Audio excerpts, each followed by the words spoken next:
Imperial Glory. Oh, so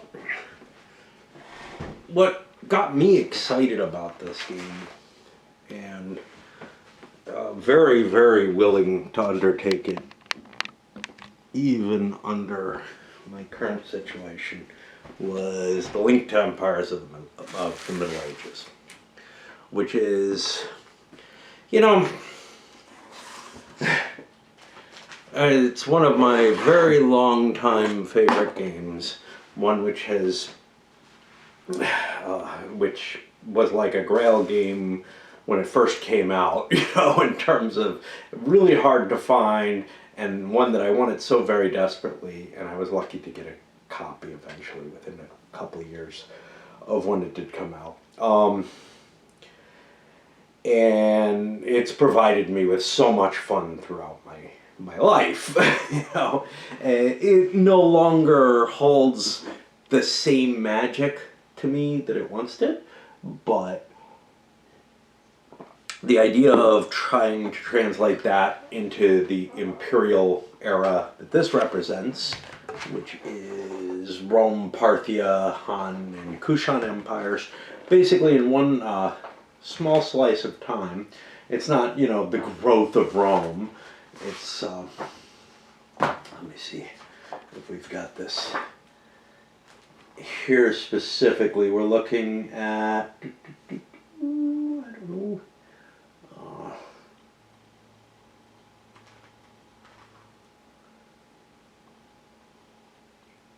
It's the period just before the Antonine Plague.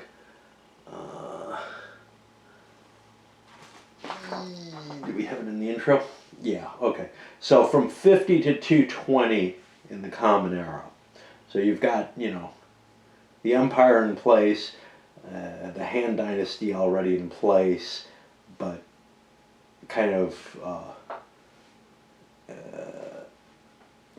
more vibrant than it had been for a while. Same thing with Rome, really. The Republic has fallen, but and the early, the Julian emperors are pretty much gone. And then here you have the Parthians and the Kushans. And honestly, again, I do not know the Kushans at all. The Parthians I mainly know because of, how they interacted with Rome. But yeah, it's an interesting slice of time, much more limited than what you're looking at in Empires of the Middle Ages. You're looking at a couple hundred years, a little less, 170 years, whatever, which, I don't know if I have many games that have that as their slice of time. Like Grand Sequel is close, that's about 100 years. And then things like Europa Universalis, well, let's see, 1492, about 300 years. So somewhere in between those two, right? As opposed to, the grand scope of like your Empires of the Middle Ages, which runs from 800 to 1500, so a 700-year span of time. And then things that are, not covering the whole period, but, something like Imperium Romanum, which I think is kind of a standalone too, which covers a huge amount of time, but you can't play through all of it. There are some lighter games that cover big spans of time. I don't really want to think too much about them. But anyway, that excitement is what brought me to this. That got me activated enough that, I want to do this. Definitely sign me up, even though I'm, probably not in the best shape to be doing anything. Unfortunately for that thinking process, this game, although inspired by the Empires of the Middle Ages, and the map makes that clearer as daylight. I mean, it is the same kind of map, and it involves some of the same kind of things. You're trying to improve the economy, you're doing military operation, you're doing diplomacy. This has more to it, and that may not be a positive thing from my viewpoint, at least. It's sort of, if you mingled some of the ideas of Empires of the Middle Ages with a lot of very modern, heavy Euro design thoughts, which is, let's add some new mechanisms to play, and, well, you can't just throw in deck building, right? It took a lot to kind of fit it together, and then let's kind of throw a point salad type victory conditions into it, where there's a lot more different things that give you victory points. Not a really simple thing that I could hold in my head. You're looking at the map, you can't tell how well you're doing. I thought I was doing just peachy, because I had a lot of territory. I wasn't. I was losing the solo game. The other thing, so I don't think it's really fair to compare this to that Empires of the Middle Ages viewpoint. If you're looking for Empires of the Middle Ages to be moved to a different era, if you love Empires the way I do, these may or may not work. You're not going to be getting that same kind of experience. In particular, each action that you take in this game is, well, the flow of the game is much more mechanically challenging than it is in Empires. And you've got a lot more little decisions to make than in Empires. So I kind of want to look at it more in a standalone type setting. Now, first of all, this is just the solo game. And although there are hints in the rules as to, there are rules that handle how you deal with some of the aspects in the multiplayer game that's being envisioned, probably exists somewhere, but hasn't been nailed down all that well.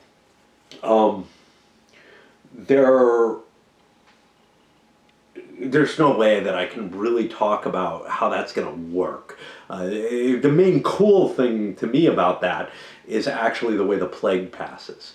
The plague's a big deal in it, and it makes a lot of sense that, like, one nation spawns the plague, and then it passes from deck to deck and goes through each person, and then after they're affected by the plague for enough time, eventually they get their immunity to it and are no longer affected. But their nation is not in great shape.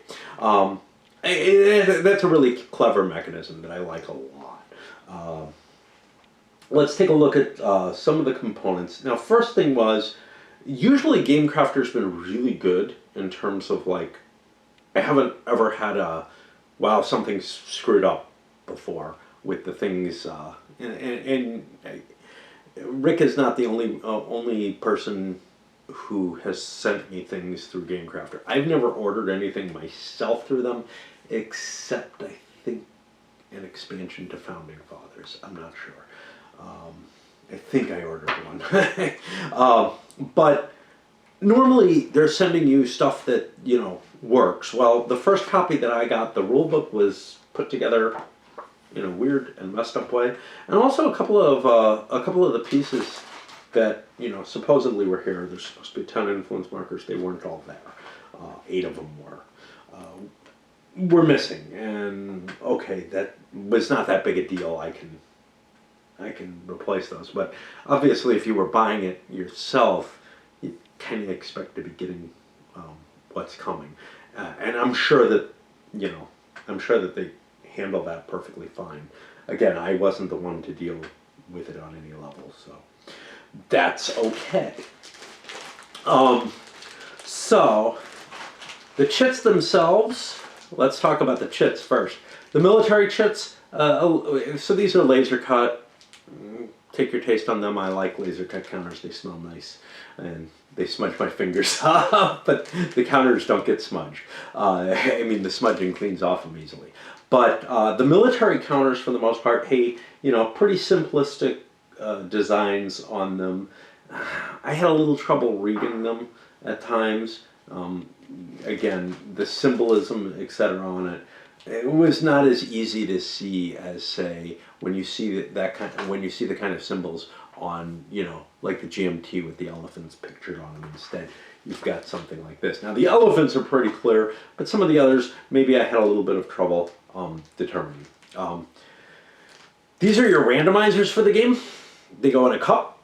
5 of them are drawn out to begin with, so that you can never predict what you're going to get in the randomizer. And that's probably particularly important in the solo play. It's a nice way of like giving you a little bit of randomness where you can't predict what the numbers are, and you can't memorize them all and do card counting incredibly effectively. But given that I don't know the distribution very well, even, it didn't do a lot for me to have that. But it's certainly more clever than like leaving them all in there, or leaving them all in and not taking after a certain amount. Once a certain, it's a nice way to get them out of there to begin with. Nothing wrong with these counters at all. The popularity counters also go in a cup, and you draw them and discard them, etc. I found these a little bit more disturbing for a number of reasons. The first one is just component-wise, it was harder to tell. So these guys, when you draw one out, so let's say you're trying to draw them out to see whether or not, to draw your initial 5 that you don't want to know about. Well, if you draw it out, you can hold the corner and you can tell without seeing the number which side you have, so that you can stack them without seeing them. These guys you're always supposed to not be seeing, and I found it very difficult to determine automatically. Like, the concavity of the counter was not an automatic way for my fingers to see it in either case, and the coloration is close enough that I had some difficulty with that. So it might actually be helpful to put a little bit more distinguishment between the front and back of these in terms of the coloration, so you can tell whether or not you've got the front or back. The other problem with these is that there are various cards in the game that determine whether or not your emperor dies, and they're based on how much popularity you have.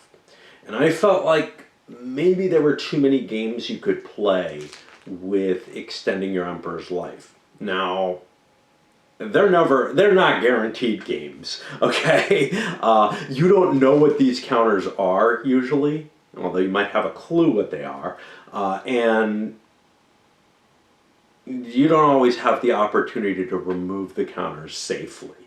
So take that as you will, but I felt like my first emperor, at least, I was able to game him out and keep his life longer by playing with these counters. You might see that as one of these kind of gamey mechanisms that makes the game more fun. I don't know. And to me, things like that detract from the story, but I'm not sure. It's just one of the tools in the game once it becomes that, one which doesn't really align necessarily well with what you're talking about doing, but on the other hand, maybe maintaining that even keel, not too popular, because when you get too popular, you age, you might die of old age. If you become too unpopular, you might get assassinated.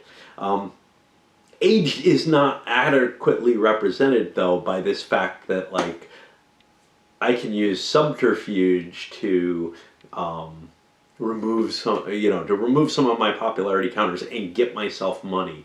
That doesn't seem like it matches that age functionality well. That's where I'm kind of getting with this, is that there's a mapping that I don't like there. These things, they're pretty, and I've said this before with games that use all kinds of colored cubes and pieces and everything. They don't have the information that makes them easy to discern. And especially when you're talking about things like the silver and gold, which I had a lot of trouble telling what were what, and also some of the differences. So, like the monument is silver, forts are white wooden pieces, but, and then there's these kind of grayish things, and then there's these clear pieces. in at least one place in the rules on this chart, which tells you the buildings, it wasn't immediately obvious to me about the monuments, but once I looked here, yeah, they're the silver pieces, great. It's not so big a deal in terms of figuring out what something needs to be when you need to place it or whatever. That's an easy enough task. It might just be a lookup. It's more a problem of when you're looking at the map and trying to get a lot of information quickly. I did not find all these shiny pieces terribly helpful. This was a problem I had, I know with another one of Rick's games, but also with something called Moral Conflict, that, just use counters. I don't know if these are cheaper or if the shiny bits make, the modern gamer just infinitely happier. But yeah, my own happiness would be more towards your counters. What about your cards? So the cards are sort of the mechanism of the game. And the big thing is this deck, which is largely made up of various ministers. And the ministers that you start off with your random emperor, which is kind of a funny thing. You've got a slice of, 5 emperors or whatever? I don't know if it's 5 or 6. 6 emperors. That you get randomly. This isn't like an Empires of the Middle Ages where your emperors are, where your kings, whatever, are totally random occurrences, which, you roll up and you might get really horrible ones or whatever. These are kind of balanced so that you get a certain deck each time, but the order of them is randomized within that. And so you've got something different from like EU has 2 options. One is a more random option, which works more like the Empires of the Middle Ages. And the other is, let's just use the historical monarchs in order and have them die when they're supposed to die and everything. And it might make sense to do it in historical order, simply because your empire is not going to be able to grow the way the Kushans grew without like a good military emperor at the beginning and stuff like that. On the other hand, it adds for more variability. Let's try that again. On the other hand, it adds for more variability to the game and, gives you a little bit more replay value, no matter whether you're playing solitaire or multiplayer. You have these trade cards, which, again, I guess there's 1 per game. So if you were playing a 4-player game, there would be 1 Chinese, 1 Roman, 1 Parthian, and 1 Kushan trade card in the deck. And do I not have a Parthian one? I guess the game doesn't come with a Parthian one. That makes sense. I don't have much trade with the Parthians available. There's some, but yeah, I guess this one doesn't come with that. And the trade card is then passed to the next person on the list. So again, it allows for the trade, like the epidemic, to kind of cycle through things. I'm not as sure that makes as much sense. Simply, so in the solo game, these just go back in the deck, as does the epidemic, which means I get through the epidemic more quickly than if I have to wait for it to dance around. But also the trades come more quickly, at least the ones I have. And they're a big chunk of change if you have the right locations, which you of course try to do. The other cards in it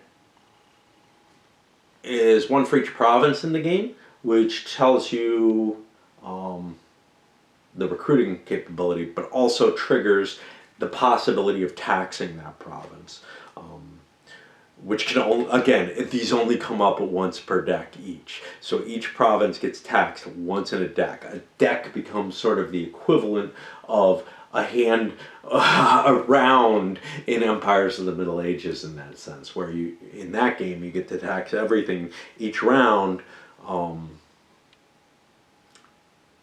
It does mean you have a little less control over where you're going to get your money, etc. It also tightens up the cash in the game, and I found cash was the real limiting factor because all the actions you took cash except for Subterfuge. Subterfuge took popularity.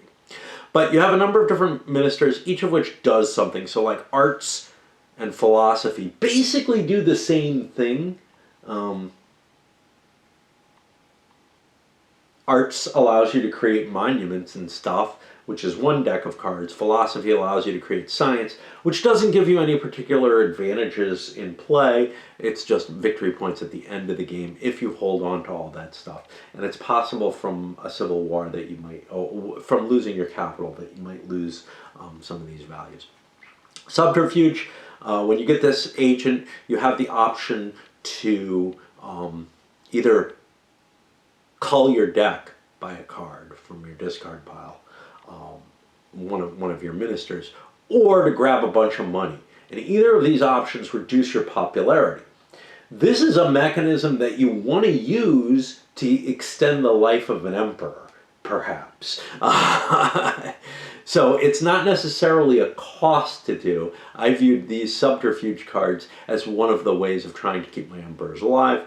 Buildings, the building rolls, I feel need work. I'm not sure they make sense the way they are, and I'm also, they create a clutter situation in the game that I don't really like. But with your buildings, you have a number of different types of buildings that you can do. Some of them help the economy of the provinces that they're in, and they're probably the best way to help the economy of those provinces, because unlike, I don't know if it's called it, but it's called the economic value in here, which is the analog to the social state in empires of the Middle Ages. It's basically how much you can tax the province for, and you just get that money without any risk when you tax a province, but there's a risk to having your province come up as a card. So that's one of the things I didn't mention about this. When these cards are up, well, I didn't mention a lot about it. When these cards come up in your hand, essentially, you're risking that province. If a fate card comes up, it might affect that province, but only the provinces that actually have come up at this point, which is kind of a different type of flavor. Economy allows you to increase that economic value to it. Military allows you to conquer stuff and raid. I had my grumps about raiding too, mainly because the forests pretty much can shut you down from being able to raid anything as far as I could see. So the way this deck works is you create at the beginning of the game a deck out of random cards of each minister based on your emperor's rating. And the emperor has a rating in each of these types of actions. And that's the main use of his rating, is how many cards you get in your deck. Okay, your trade cards get thrown in automatically, and any provinces you own get thrown into your deck. And it's also possible that the plague is in your deck, or various plague modifying cards. And you shuffle that all together, and that's going to tell you, hey, these are the things you can do. So at the end of each turn, well, before the start of each turn, you draw a minister from your deck. You basically draw a card until you get a minister. There's a limit to 5 cards in your hand.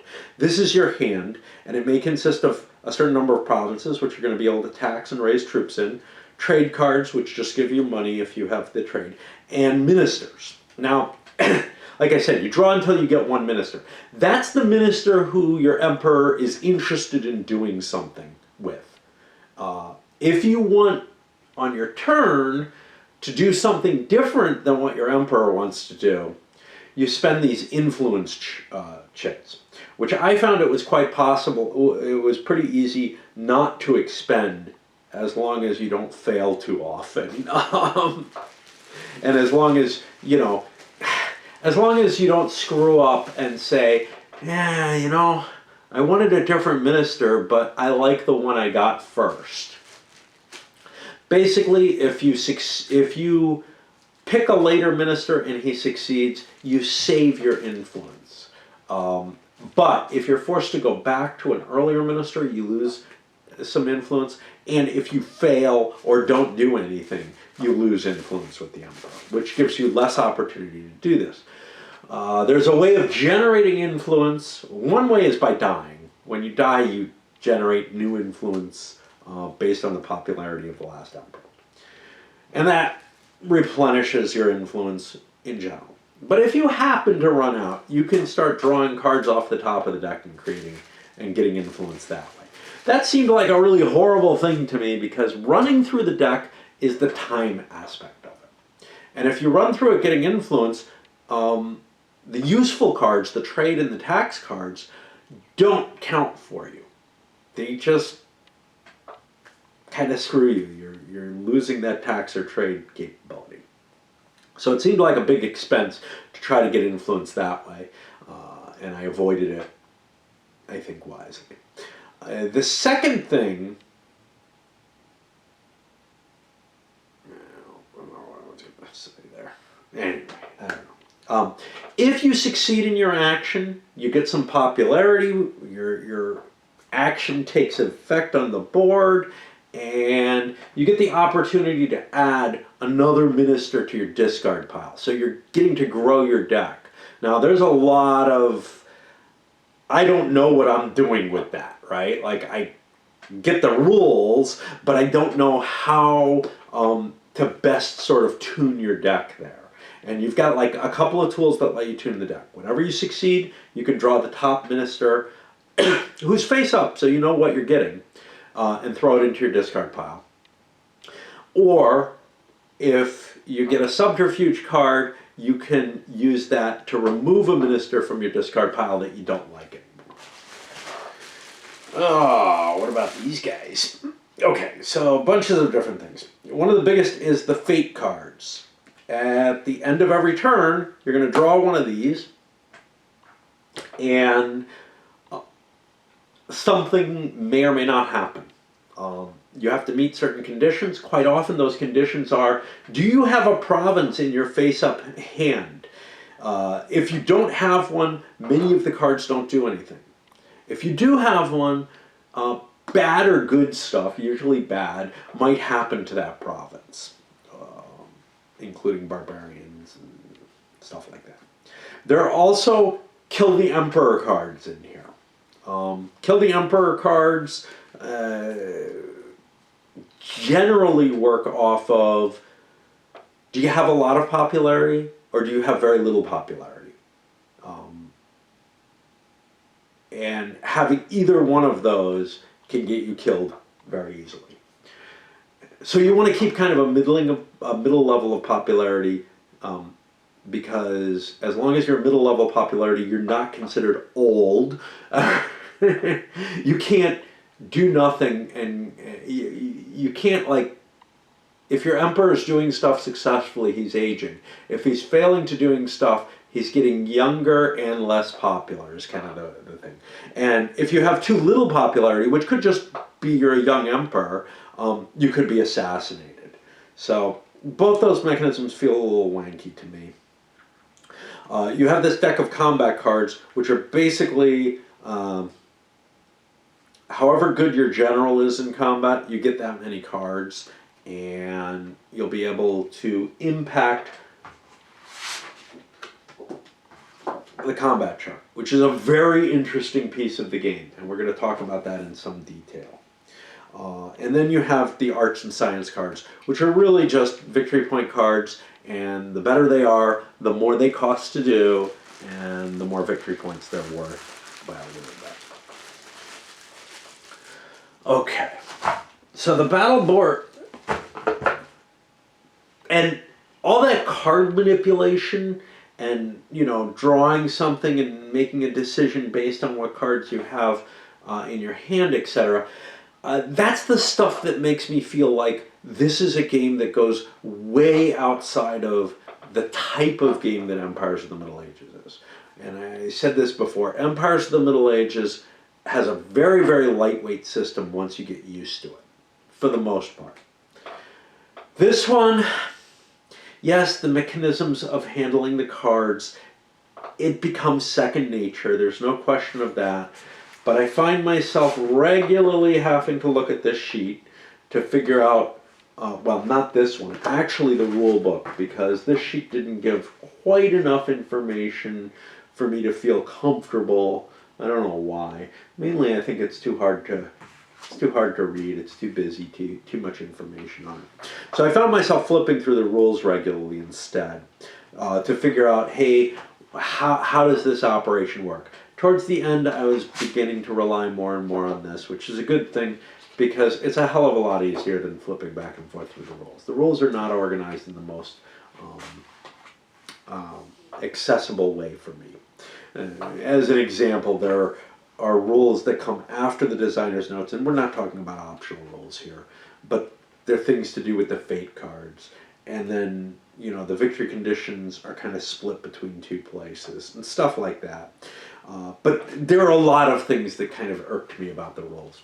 I had a lot of trouble absorbing them just by reading them. Usually I can read rules at least to a war game and kind of get the game. Not all of them. Air games, maybe not, whatever. But because of all the complexity of the mechanisms involved in this, I felt that it wasn't easy to absorb. Now, I am not willing to guarantee to you that Empires of the Middle Ages is easy to absorb either. I know a lot of people had trouble, even when I explained it, catching on to the game. And I don't remember how much difficulty I had reading the rules, figuring out, but I played the shit out of it. So it became second nature. So, again, this may not be that far from it. It would help a lot to have case numbers and that kind of presentation that I like. Whatever.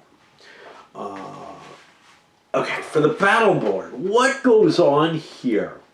So, again, very procedural. And not instantly graspable in terms of what's going on, what's going to happen if I do X. What happens is you're worried about knocking out a certain number of your enemy's pieces and trying to avoid losing your own. And when you hit these points that say break, you're going to draw a random counter. These are your number counters. They're used for everything. They get discarded as you use them, and when you run out, you stack. You put them all back together and you take 5 out again, so that you can never count them completely. Okay, so as you hit these break points, you're going to be making checks to see if your given army breaks, and obviously you want to do damage quickly, and you want to do the most damage as hard as you can. It may not be that big a deal who gets to 4 first because there aren't a lot of numbers down here, but getting to 7 or 9 first is a pretty big deal. There's a good chance that you're going to break somebody on those. And eventually these numbers, I don't know, I don't think there are any 15s. So your army is going to break if you hit that. Now, what you have is a lot of different types of units. And they're broken into 2 categories. Fast is up here, slow is down here. For the first 3 rounds of combat, only the fast units get to attack. And they attack following these little arrows. You're not able to just pass through spaces that have enemy units in them. Although, as far as I can tell, you don't have to attack the exact same kind of unit. You can follow an arrow and attack the next type of unit no matter what. In the first round of combat, you can only follow one arrow length. In the second round, you can follow 2 arrow lengths. In the third and all subsequent rounds, you can follow 3 arrow lengths. Okay, so, light horse can hit heavy cav and cavalry. That's interesting. But it's more than that. You're better at hitting the further away you are. So the more links you go through, the more damage you do in terms of units. So what you want to do is you want to set things up. On the first round, you just you're just going to be able to hit one unit no matter what, max. In the second and third rounds, though, you want to set things up so that you get that maximum number of units in general. Not always, because sometimes you want to pick specific things off. Now, none of the slow units can attack until you hit for round 4. And at that point, they're available. What's weird here is, and I know Rick's put effort into this design to try to capture certain concepts in it. So, for example, cavalry right away can hit light horse. But light horse later in the battle is really good at wiping out cav. And I kind of get that. Okay, I'm not sure about the cav being able to hit the light horse early in the battle, but because to me, the light horse are kind of skirmishers, but the heavier, so the idea is that additional mobility makes them more dangerous to the cav. Makes sense. I'm not sure I buy that elephants are less effective than light horse at hitting cav. And that cav is at all effective at hitting elephants. Cavalry hated going up against elephants. They would avoid them. So I don't even know if this is a reasonable possibility, but okay. Stuff like archers. Well, what would you think archers are good at? I would think they'd be really good at, like, swordsmen and spearmen. Think Agincourt here, right? Well, 1, 2, 3. They can't hit them in a field battle. Okay? And they can't get anywhere near spearmen. But spearmen, 1, 2, 3, wipe out archers. And swordsmen do not. 1, 2, 3. They can hit artillery, but they can't reach archers. And there's just this, I don't get it. I mean, it doesn't make sense. So if you put archers on the field and swordsmen on the field, and they're all that face each other, neither one can close with the other. What is going on there? I have no idea.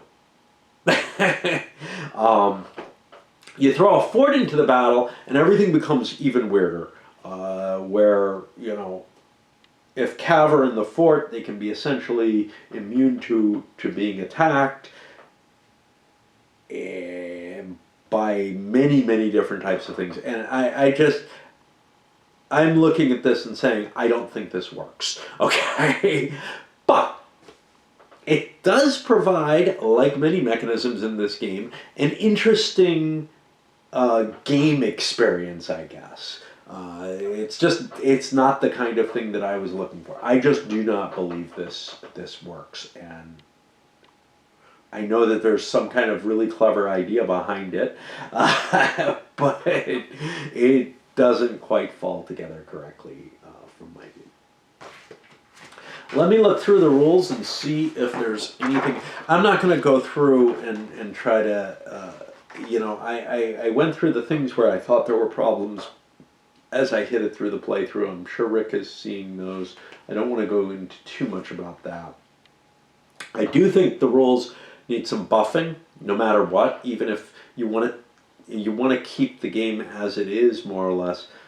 They're just not meshing for me at all. And I have a hard time saying why. It's not just, I don't know.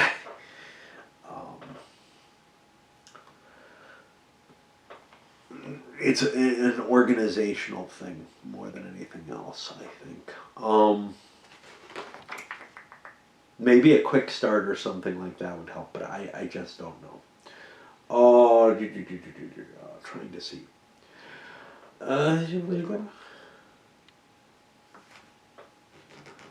So timing was one of the big things that I had issues with in terms of this being a simulation. And again, if this is some kind of Euro type, not really trying to represent stuff, that's hard for me to deal with, right? There's an interesting gameplay element to this, a very interesting gameplay element that I think is very appealing. The problem is that, again, like the combat board, I feel like a lot of it doesn't really mesh well. So, for example, when you get a new emperor, you maintain that same deck you've been manipulating for that old emperor, and you just modify it, doing a diff between the values of the two emperors, changing which cards are in play. And that doesn't really feel like you're facing a new personality. It feels like you're facing a personality tempered by, the advisors who were changing the mind of the old emperor as to what they want to do. And it just feels kind of funny like that. One of the places where I was really disturbed was diplomacy. I feel like the penalties to failure of diplomacy make it a really bad choice of an action. And it's too painful and too hard to succeed at. And I think something needs to be done with that. The raids, well, I ran up to a place where I was stymied by the raids because of the forests, and maybe I'm misplaying that, but I'm not sure. But I really could have used them.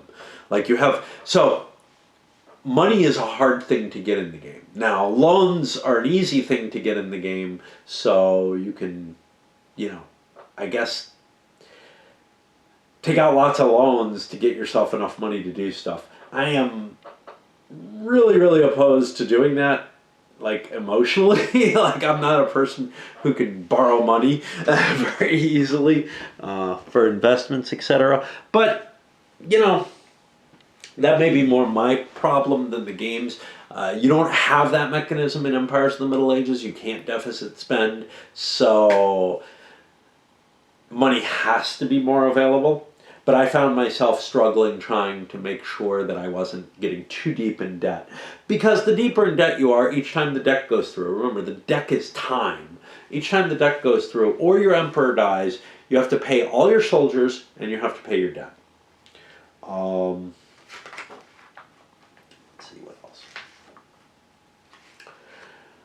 In the combat, like I said, with but I didn't mention it with the combat cards. When you're dealing with this, you also draw a number of combat cards based on your general's capability, and that allows you to maybe do some modifications to the situation a little bit. Maybe get some additional attacks, or maybe trade off.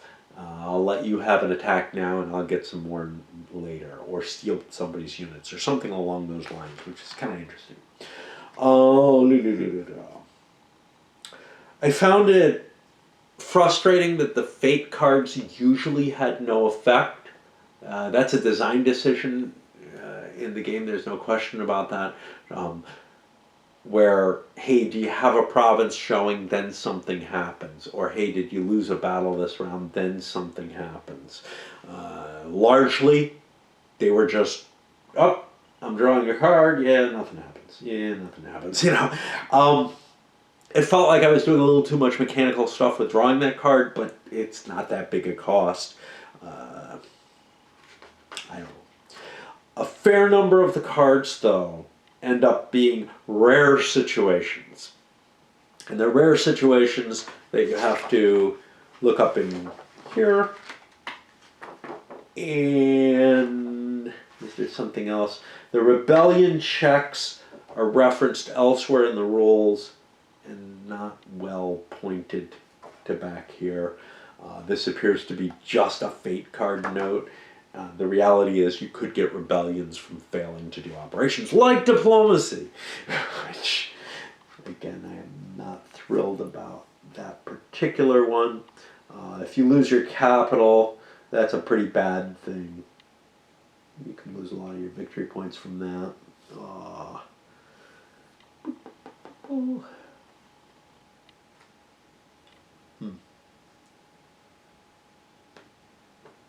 I don't know.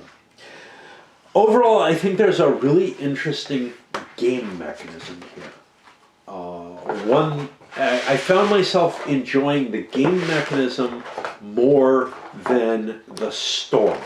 And that's sort of the opposite of what's going on in Empires of the Middle Ages. And that's why I say, I just, inspired or not, it's not that feel for me.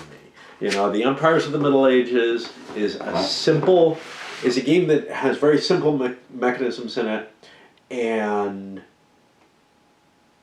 you just look and figure out what your goal is, and you just do it, and you watch the story unfold. This, maybe in part, and this makes it a better solitaire game. There's no question of that. I mean, Empires of the Middle Ages is the designed for solo scenario is really kind of crappy.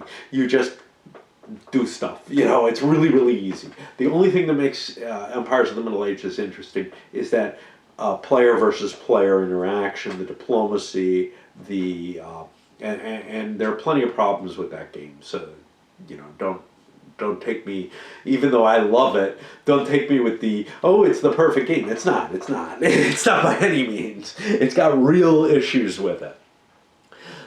This one, on the other hand, feels more like you're trying to optimize over this very complicated manifold. Very much that modern Euro style of play. And